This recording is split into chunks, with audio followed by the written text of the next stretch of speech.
This lesson is going to be rather different. But before we get into the different lesson, we're going to give you something very familiar, which of course is a quiz. So, of course you're prepared because you always know when a quiz is coming and you know what to do by now. We're in Unit 8, so go ahead and pause the program and take your quiz.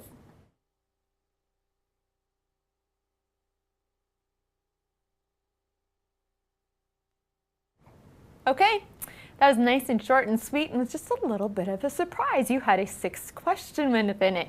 But don't worry, because that 6th question is a bonus point. And so you can count that as, if you miss one, you can just substitute it for 6. And so that will be very helpful for you, kind of making up for that other quiz that you had with the surprise pop reading quiz question.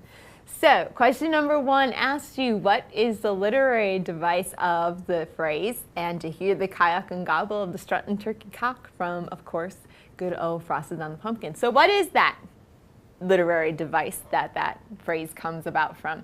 It is, of course, onomatopoeia. Number 2 asked you, did Jewett emphasize her region through character or setting? That's kind of a trick question, wasn't it? But it is through character. Remember how we talked about that? Where the fact is, yes, she set her setting in Maine, but you could still take her story out of Maine and put it in maybe Georgia or something. And it's still the same story because of the importance, the way she developed her character in Sylvia. Okay, so that is the answer. There is character. Setting will not apply. So, question number 3. How did Garland describe his realistic writing? Do you remember the term that we used for that? It started with a V. It was veritism. And then in number 4, the return of a private is set in which state? Wisconsin. And number 5, when Sylvia refuses to betray the heron, what does she give up? And she gives up her friendship with the hunter. And then last, but most definitely not least, which state am I from? And you got it right when you said Wisconsin. Yes, on Wisconsin, the grand old Badger State, with the Green Bay Packers and the not so happy Milwaukee Brewers, but Wisconsin Badgers. Of course, you can tell I'm a football lover, so of course Wisconsin is where I'm from, and I don't think you shall ever forget that particular detail of my life. So let's go ahead and talk about someone else's life, though, because we have an author here today, and you're either going to love her or you're going to hate her. I have yet to meet anybody who feels mediocrely about her. I don't know if mediocrely is a word, but I'm going to pretend it is one anyway. So, did you like the poems that you read about Emily Dickinson, or did you not like them so much? Well, let's take a look and introduce you to her, and then we'll come to a conclusion later on in the story. Emily Dickinson lived from 1830 to 1886. A good 56 years, but my goodness, those 56 years were rather limited. Take a look at her background. She was born, she lived, and she died all in Amherst, Massachusetts. She never left her home, except for the occasional visit to Boston, and when she went for a time to Mount Holyoke Female Seminary. But she doesn't even stay there long because she gets ill and she has to come home and recover her strength, and she never goes back. And Emily Dickinson is very unique in our writing circles because she is one of a kind. She is the only one, as far as I'm remembering, who becomes a recluse. And a recluse, if you think hermit, you're thinking along the right lines. That's what a recluse is. She just retreats from the world, and she just shuts it all out. It was in her 20s where she finally gets like this. And it really, in her younger life, she was very outgoing. She had parties with, her friends, and she was doing things. But as the older she got, the shyer she became. But maybe as a way of still being involved in her world, she begins to write voluminously. She will write tons and tons. And one of the eccentricities that she has is the fact that she only wears white. And I brought in a little white rose to show you, just for the fact that she wore white only all the time. She never wore anything but white. And we're not exactly sure why. Some people think it's because she wanted to be ready to get married at the instant's notice, but that seems to me a little bit ludicrous. So we're not sure why she wore white, but she did. And The white rose kind of symbolizes that for her. And she, going on about this recluse life of hers, is whenever her friends would come, she would never talk to them face to face. I don't know why. Again, how do you understand a mind like that? But she would sit behind a closed door to talk with her friends. And she would not allow visitors, and she would not allow herself to have a portrait drawn. One of her correspondence friends asked once for a portrait of her, and she said, I don't have one, will this do? And she goes ahead and writes him a verbal description of what she looks like. And part of the reason she might have become a recluse, or part of the reason why she becomes as paranoid about going out in the outside world, is because maybe some kind of major trauma impacted her life. We do have this quote from one of her letters, because really nobody's quite sure why she lived her life the way she did. But she says this in one of her letters. She says, "I had a terror since September. I could tell no one. And so I sing as the boy does at the burying ground, because I am afraid." She doesn't tell what it is she's afraid of, and she doesn't tell why she has reacted this way, but the one outgrowth of this fear is the fact that she writes. She writes a lot, but she doesn't ever get into publishing it. As her life goes on, she's going to suffer a nervous breakdown, and this happens because many of her close friends begin to die. Like within a short period of time, she loses her close friends, her relatives, her father, her mother, and then for 2 years she herself is very sick, and then she finally dies. And so her life is not much to talk about. She didn't do much. But she wrote a lot, and we'll get into more of her writing style and how she impacted modern writers in a little bit. But first I want to talk about her religious background. She did grow up in the East, and the East is still, at her time of living, impacted by the Puritans. She was born in the early 1800s, so you still have the strong influence of Puritanism within that region, and so she's very familiar with it. In fact, a lot of the patterns for her poetry are based off of the hymns of Isaac Watts, and she grew up singing them, but that doesn't necessarily mean she was saved, because she rebelled against her Puritan upbringing. And even though she was brought up in a home where they read the Bibles and they prayed and they had scripture readings and went to church, she is not going to adhere to those principles. And so she abandons those things and strikes out on her own. She's going to follow her own way of doing things. So let's talk about her writing style, because again, maybe it's just part of her character, but not only does she rebel and abandon her traditional upbringing, but she abandons the traditional styles of writing as they have been up to this time. She's not going to follow your regular form of thought and way of expressing things, because she experiments with language and form. It's kind of funny, but the first time that some of her poems are published after her death, or published posthumously, the editors are looking at her writing and they're like, "Oh, this doesn't make sense. How could, wait, well, okay, we'll fix it up for her a little bit, because it's good poetry." So they go through and they try editing it, and they're like, "Well, we'll put this word here and we'll rearrange it that way." But they're trying to regularize her poetry, but it doesn't work, because she didn't write it to be following those traditional forms. And so what the readers were having in their books as they're reading Emily Dickinson was not what she had really written. And it's not until the 1930s that all of her poetry is discovered, and it's published as she wrote it. Okay? So here are some of the themes that she wrote about. And she covers a wide variety of them. She talks about nature quite a bit. A lot of her imagery comes from nature. But she also deals with love and death. And quite a few of the poems that we have in our stories right now are about death. And she also speaks about immortality, about what will happen after death. All right, so that's her writing style. Let's talk about her contributions. Her contributions are very, well, limited as far as her lifetime is, because she only has 7 of her poems published while she's alive. And like I mentioned before, it was the 50s, not the 30s, excuse me. Her rest of her poetry is not published until the 1950s. And in addition to that, she is one of the most famous Civil War poets, or post-Civil War poets after that, and this is why. Because her poetry influences modern poets. And if you're asking how that could be because she only published those first 7 poems in her lifetime, how could that influence the modern poets? Well, it's because she began reevaluating the beliefs that earlier Americans had taken for granted by expressing her themes in such unusual ways, by abandoning those traditional thought forms. So let's go ahead then and begin discussing a few of the poems that we have.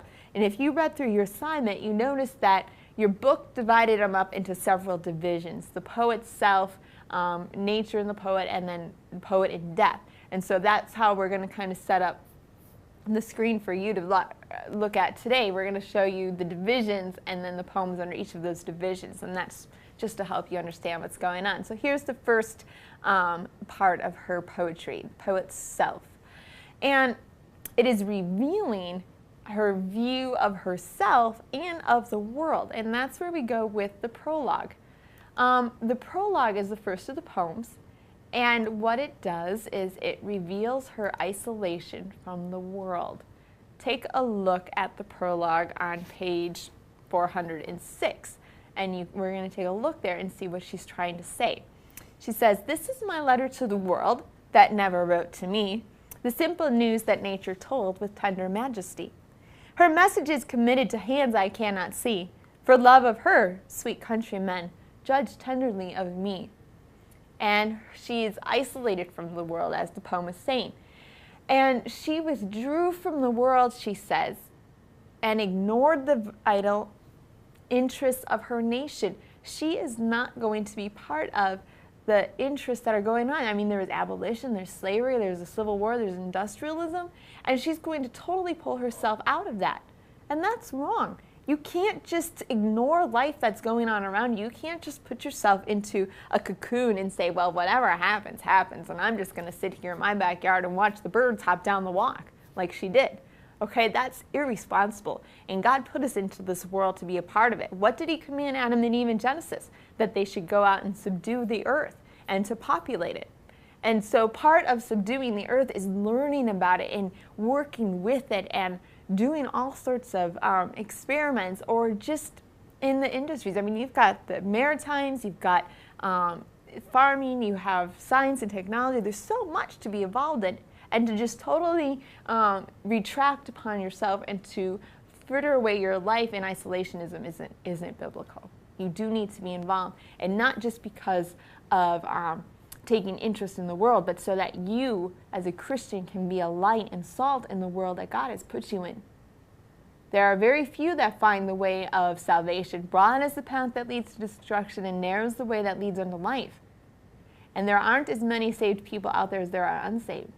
And we, as Christians, ought not to hide our light under a bushel, but to let it shine out there in the world that God has put us in. She goes on to say in her poem then that she only writes what nature tells her to write. And that's understandable coming from her perspective. And so this is really, in a sense, her thesis to her life. She's going to be away from the world. She's going to write what she feels nature is talking to her about. And so that leads us into our next poem. She's going to try and, define what she is and why she is the way she is. And it comes out with the title, I Am Nobody, Who Are You? And this is one of her most playful lyrics. And she uses simile to compare the life of a somebody with that of a frog. Okay, let's go ahead and look at that poem. Flip over the page to page 407. It's very short. She says, I am nobody. Who are you? Are you nobody too? Then there's a pair of us.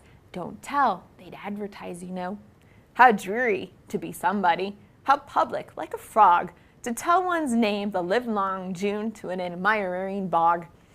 And she's saying that to tell your name refers to the constant croaking of frogs. And what attitudes do people normally have to the frogs croaking? Well, let me tell you if you don't know. Did you know that there are on books of law, there are actual laws in city books that forbid frogs to croak after 10 o'clock in the evening? Yes, indeed. I'm not making that up. You can go look it up for yourselves. But as if you can stop a frog croaking. But she's making this comparison here to show the fact that she is nobody, and she'd much rather be a nobody than to broadcast her name as obnoxiously as a frog does in the middle of a swamp. Because isn't that what she says? How dreary to talk to the people in this bog.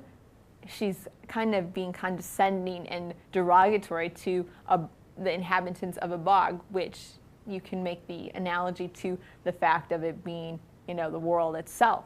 So she is one, she is withdrawn from the world. Two, she's glad she's a nobody. And aren't you glad you're a nobody too, she says. But she goes on, and again, you've got her philosophy of life coming on in this next poem, where she says, much madness is divinest sense. She's creating a paradox for us by contrasting madness and sense. And this is what the paradox is. She says that what the majority considers to be madness is really sense. And what the majority considers sense is really madness. So the majority believes that a person is dangerous if he is an individualist and disagrees with the accepted public opinion. But he is sane if he agrees, and she objects to this idea. She says that the majority doesn't know best. And this reveals her determination to be entirely independent from the world.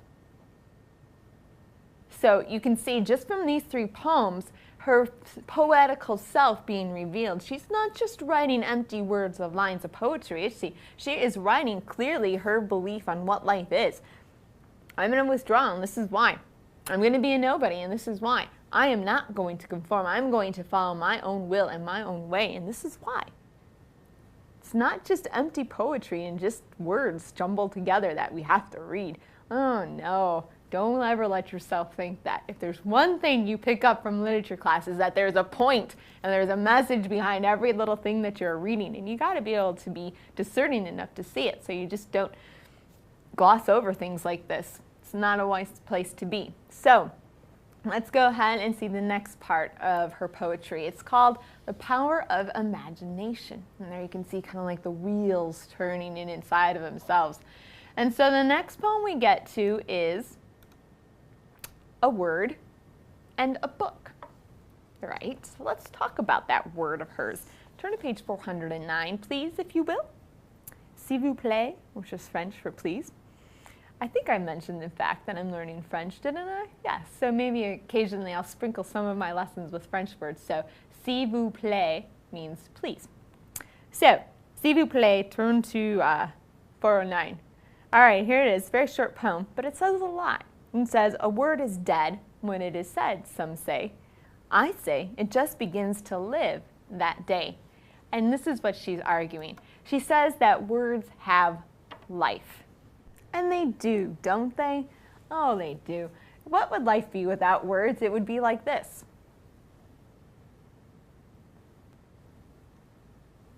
Trying to communicate with people without speaking is a very difficult thing to do. And the fact that a word, even on the written word, is just as profound and as powerful as the spoken word. And so, yes, words have life. They don't die just because you say it. They take on new meaning and new associations, and they impact people in so many different ways. Think about all the words that I've spoken to you over the course of this unit already. Surely one of those words have impacted you in some way, shape, or form, if only just to help you remember a fact for your test. So yes, words have life. And this next poem, the poem about the book, kind of builds on that whole thing, except it takes not only just the individual word, but a whole bunch of words put together in a book, and it describes the influence that can have on your life as well. And this is very cool because she's going to use several similes to describe the journeys that one can take by reading. And what are some of those similes? Well, there is no frigate like a book. There's a ship. All right, and then you have any courseurs, like a page. A courser, as your vocab section tells you, is a horse. What do these things do? What does a horse and a ship have in common? There's a point here. She's not just arbitrarily picking out a horse in a book or a horse in a ship just for the fun of it. It's because they both travel. They both take you places. And she says there is no frigate like a book. any ship that you want to compare it to, a book is better. And why? It says, because it can take us to lands far away, and it bears the human soul. You can travel to India, to Africa, to Norway, to space, to the bottom of the ocean, to the center of the earth, all through the pages of a book. And that is so incredible that you can do that all from the cozy recliner in your living room. Of course, you have to have a cup of hot chocolate with it and everything, but nonetheless, you can do all of that by reading, and reading is great for that way. Remember how I mentioned in the last lesson that, if you like to write, get out reading and read widely and across all the spectrums of learning and insight that are out there? This is why, because it can take you places you've never dreamed about and just open your mind to ideas and concepts and people that you would never have thought about before. All right, enough on the words. Let's go ahead and disappear into nature, because this will be the next division that we have with her poetry. And we want to turn to let's turn to page 412, and that will give us an idea of what's going on here. Take a look at the very first poem. She sweeps with many colored brooms. This is a comparison. She uses the sun to compare it to a housewife, or you could also do the wind, and I think that you could pick up that quite easily on your own. Let's go ahead and move on to the next poem right now. This is simplicity. It's not as easy as simplicity as you think. Take a look at some of the things that we're going to point out. The poet values the following qualities of life: solitude, freedom from cares and fears, independence and simplicity. Take a look at this next point now. There's a purpose to the stone's life. She said it is fulfilling absolute decree and casual simplicity. She's saying that the stone is happy, and by being independent, it doesn't have fears or expectations for the present or the future, and it can live a life of utter simplicity. And she says that if a person can possess these qualities, then he too will be happy. But what is really happening here? She's advocating running away from life and people. And yes, there is pain and hurt when we're dealing with people, but there's also great joy and fulfillment.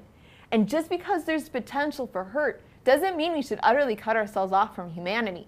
God has put us here to encourage one another, to bear one another's burdens, to rejoice and cry with people. And loneliness too has its drawbacks, doesn't it? All right, let's move on to the poet and death. I want you to take a look at this, because we're going to take a quote from her that she says, and we're going to be able to see from this statement that she makes exactly why she's as depressing about death as she is, and that will help us understand her perspective on death. Here's what she says. I have neglected one thing needful when all were obtaining it, and I may never, never again pass through such a season as was granted us last winter. I am not happy, and I regret that last term when that golden opportunity was mine, that I did not give up and become a Christian. It is not now too late, so my friends tell me, so my offended conscience whispers. But it is hard for me to give up the world. And that is the sadness that so many people do. It's just, my Uncle Jerry is like that. He says, he told my dad, he's like, Gil, I know you're right. This is what it is, but I can't follow it. And that's exactly where Emily Dickinson's is. She was not willing to give up the pleasures of this world. And that's why she has the themes of death that she does. With I Never Lost As Much But Twice, she presents God as playing the role of a burglar, as someone who steals her loved ones away. And then she says, well, you're also a banker because you pay me back by giving me other people to love. And then she even calls him father because she seeks comfort from him. But when it all comes down to it, she says she is poor once more. She has no idea about that comfort that can come with knowing that your friends and loved ones are saved and that you will see them again. She doesn't have that conception because she is not saved. And that quote so clearly shows that to us. And then in her last one, the last poem that we're going to talk about, The Bustle in a House at Death, she says there's usually two responses to death. You have the physical response, where you have to clean up the house and, order up all their affairs and take care of that. But she also says there's an emotional reaction, and where you try and sweep away your grief till eternity and just deal with it then and not have to force yourself to confront that grief where it is right now in your life. And that is a hopeless, lost perspective about death. Because when someone is saved and they die, there is that grieving and the sorrowing. Oh, yes, there is. But there is also the comfort that knowing that they're with the Lord and that someday you'll be with them as well if you're saved. And that brings us back to the question again of salvation and the importance that it is to make sure that it's settled in our lives. And not to go through life in a way as reclusive as Emily Dickinson spiritually as she was physically. So when you go through her poetry, remember that it is a mirror of her life and what she believes. All right, you have a test coming up, so let's go take a minute here and do a little bit of review for that with you. Does the plot have to be? Hey guys, how are you doing? Fine, Evan. Hey, we need to know, what's the flavor of the coffee today? Oh, no flavor. Actually, it's just water. I had a bad experience trying to mix some butterscotch with chocolate raspberry, so it left a pretty terrible taste in my mouth. I'm trying to get rid of it. But what are you guys studying today? Well, do you have time to have a seat? Yeah, sure. We've each been assigned a story written by a regionalist author. And we have to determine how the setting affects the story, how it determines the plot. All right. Well, it sounds really interesting. What do you have so far? I'm doing an occurrence at Owl Creek Bridge, and the fact that it's set during the Civil War explains why there's all this conflict with the soldiers. True, but I think it's more specific than just the time period. The regionalists would focus on a particular place. In this case, it's northern Alabama. Yeah, but that still affects the plot. I mean, the main character is a plantation owner who's being hanged by Union soldiers, so it has to take place in the South. And it's important that it's northern Alabama because the Union Army had occupied that area after taking it. So that's why they had the power to punish the Southerners for sabotage, and why Peyton was willing to risk being hanged. He was showing his loyalty to his state by fighting the invading Northerners. And so the setting provides the conflict. And his motivation, too, I think. The fact that Peyton knew his home was outside of enemy territory is why he was so determined to get there. And so his imaginary journey home makes up most of the story. Do you see how the setting determines the conflict and the character action? Both of them determine the plot. Makes sense. So what about my story, Garland's The Return of a Private? I mean, just the fact that he's going back to La Crosse, Wisconsin doesn't change the fact that returning home from the Civil War was hard. I mean, I think the plot's a little more universal. I don't think so, Philip. I think the fact that it's so far north explains why there's no crowd to greet them when they get to the train station. True. And Wisconsin wasn't exactly devastated by the war. People just sort of forgot about it and moved on. I mean, consider what would happen if they were coming home to Atlanta or Richmond. Yeah, I'd imagine it'd be different. But if the soldiers got a hero's welcome home, wouldn't it change the point that Garland was trying to make? It would be a different story. Do you see how central the setting is to regionalist stories? If you change the setting, the plot just wouldn't make sense. Thanks, Evan, man. You have cleared up a lot of our questions. Hey, I know. We should pay Evan back. We can mix your next coffee flavor. Oh, no, thanks, No, guys. really, I think a little bit of banana and mint transfusion. No, that's strawberry apricot. cream. And I Yeah. appreciate surprise. it, but yeah. it's okay. Okay, that should help you study for your test. And so that leads us into your assignment, which of course is to study for that test and to take it. And then when you've finished all of that and you've gotten your scores back, and after you've cheered and hollered, I need you to go ahead and read pages 420 to 431 and, yes, answer question 1 on page 431. That will get you right into the new authors with realism.